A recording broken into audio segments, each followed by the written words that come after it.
Good morning mga kamimis. Kamusta na kayo dyan? Kamusta kayong lahat? Sana okay kayong lahat. Ayan, nakapagluto din ako mga kamimis. Sa haba ng panahon. Puro na lang bili. Ba naman, kasi kami lang ni Michael. Lagi natitira.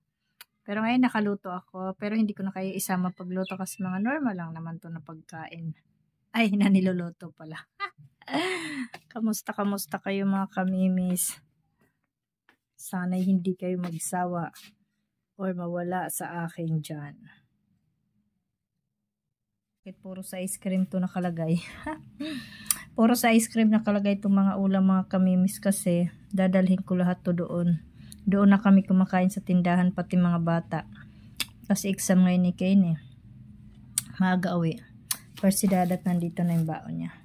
Ayan, sa mga bata, chicken. Tapos ito, ako 2 pirasong yellow pen. Nilagyan ko ng gata. Yung nabibiling gata na yan. Masarap naman yun, yung isang klase, hindi yung kukumama. Hindi ako naninira. Tapos syempre may pusit, 3 piraso. Pagkamahal talaga guys. Hindi na talaga tayo makapag-challenge nito ng 500 ng isang linggo. Wala na. Sobra nang mahal. Ayan ang ating ulam for today. Ayan. Thank you so much for always watching mga kamimis ha. Na-miss ko lang kayo magani-ganito ba. Ayan. Kain tayo mamaya.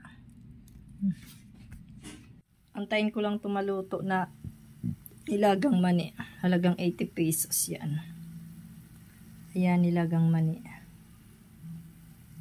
Bye guys. Thank you so much. Love you all guys. Bye-bye.